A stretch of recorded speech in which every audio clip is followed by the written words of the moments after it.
Hello Brian, আপনাদের জন্য খুশির খবর নিয়ে আসলাম। যারা জব কার্ড বা আবাস যোজনার টাকা পায়নি তাদেরকে টাকা দেওয়ার কথা ঘোষণা করলেন মুখ্যমন্ত্রী।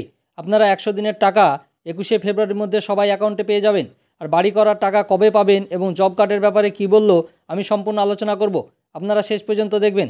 দেখার আগে যারা নতুন আছেন চ্যানেলটাকে সাবস্ক্রাইব করে দিবেন, আর যারা ফেসবুক থেকে দেখবেন অবশ্যই পেজটাকে ফলো করবেন।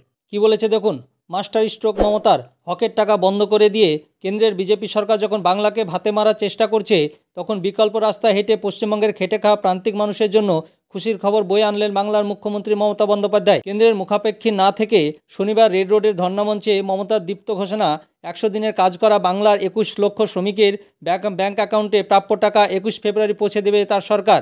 মানে 100 দিনে যারা কাজ করে তারা অ্যাকাউন্টে 21শে ফেব্রুয়ারি পেয়ে যাবে। কেন্দ্র টাকা না দিলেও রাজ্য সরকার আপনাদের 100 দিনের টাকা সম্পূর্ণ দিয়ে দিবে 21 ফেব্রুয়ারি। তবে এখানেই শেষ নয়, মমতার আরও একটি গুরুত্বপূর্ণ ঘোষণা। প্রথম পদক্ষেপ হিসাবে 100 দিনের শ্রমিকের বেতন অ্যাকাউন্ট পৌঁছে দেওয়ার কথা ঘোষণা করলাম। এরপর আবাস যোজনার কথা সঠিক সময়ে বলবো। 8 তারিখ রাজ্য বাজেট। বিশ্বাস রাখবেন, ভরসা রাখবেন, আস্তে আস্তে সব করে দেব। আমরা ভিক্ষা চাই না, জয় করতে চাই। কথা দিলে কথা রাখি। বিজেপি নেতারা অট্টালিকায় থাকবে আর গরিব মানুষদের মাথায় ছাদ কেড়ে নেবে, এটা হতে পারে না। মানে আপনাদের প্রধানমন্ত্রী আবাস যোজনার টাকাও আপনারা পেয়ে যাবেন, সেটা পরে ডেটটা দিয়ে ঘোষণা করবে, কিন্তু সেটাও আপনাদেরকে রাজ্য সরকার দিয়ে দিবে। কেন্দ্র না দিলেও আপনাদের রাজ্য সরকার সেই টাকাটাও দিয়ে দিবে। মানে আপনার আবাস যোজনার টাকা এবং 100 দিনের টাকা সম্পূর্ণ রাজ্য সরকার আপনাদের অ্যাকাউন্টে দিয়ে দিবে। প্রসঙ্গত, আবাস প্লাস যোজনার নাম নথিভুক্ত থাকলেও বাড়ি পায়নি 11 লক্ষ বাংলার মানুষ।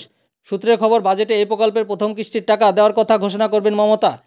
এর জন্য প্রয়োজন পড়বে 6,600 কোটিরও বেশি টাকা।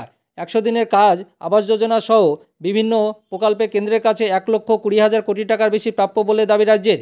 এই দাবি আদায়ে বেশ কয়েকবার দিল্লিতে দরবার পর্যন্ত করেছেন মমতা। 3বার সাক্ষাৎ করেছেন প্রধানমন্ত্রী নরেন্দ্র মোদীর সঙ্গে। এমনকি কেন্দ্রের আধিকারিকদের সঙ্গে বৈঠকে হয়েছে।